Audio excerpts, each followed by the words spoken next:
just want proof here that I'm happy to get a good debate going. How you doing, Mr. President? I'm good. What's your name? My name is Zack Lane. I'm a student at the University of Colorado in Boulder. Good to talk to you, Zach. What are you studying? Political science and business marketing. Fantastic. All right, what's your question? My question is this, and also I'd love to have a debate, just all out, anytime, Oxford style if you'd like. I understand how I'm willing to do that. But my question is this.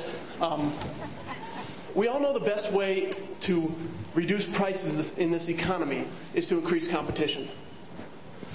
How in the world can a private corporation providing insurance compete with an entity that does not have to worry about making a profit, does not have to pay local property taxes? They do not have to. They're not subject to local regulations. How can a company compete with that? And I'm not looking for anything. I don't want generalities. I don't want philosophical arguments. I'm just asking a question. That's a great question. Thank you for the question. Now, I just want to point out that I partially answered the question earlier by explaining that certainly they can't compete if the taxpayer is standing behind the public option, just shoveling more and more money in, right? That's certainly not fair. And so I've already said I would not be in favor of a public option of that sort because that would just mean more expenses out of our pockets and we wouldn't be seeing much improvement in quality.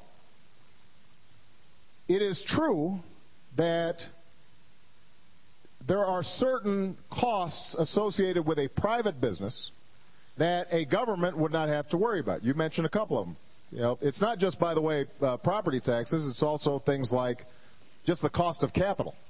You know, in terms of the cost of borrowing, a public option, insurance companies have to have a lot of money on hand, and it's conceivable that a private entity that's having to pay a certain interest rate for their money would be really undermined if the government is able to get money much cheaper implicitly because Uncle Sam backs this operation. So that's why I say this is actually a legitimate debate. I think that we can craft a system in which you've got a public option that has to operate independently, not subsidized by taxpayers. It would be nonprofit, but we've already got nonprofits out there like Blue Cross Blue Shield, that they would have to go on the market and get a market price for capital, so they wouldn't be able to just have the Federal Reserve write them a check. I think there are ways that we can address those competitive issues. And you're absolutely right. If they're not entirely addressed, then that raises a set of legitimate problems. But the only point I wanted to make was the notion that somehow just by having a public option you have the entire private marketplace destroyed is just not borne out by the facts. And in fact, right now, you've got a lot of private companies who do very well competing against the government. UPS and FedEx are doing a lot better than the post office. No, they are.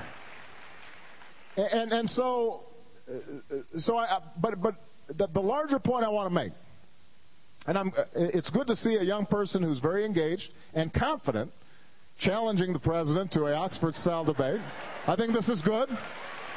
You know, this is good. You know, I like that. You got to have a little chutzpah. You know, this is a legitimate debate to have.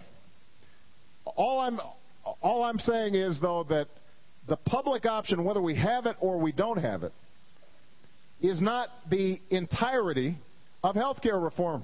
This is just one sliver of it, one aspect of it. And by the way, it's both the right and the left that have become so fixated on this that they forget everything else, like the fact that we can help Nathan make sure that he doesn't suddenly find himself completely broke in trying to treat his son.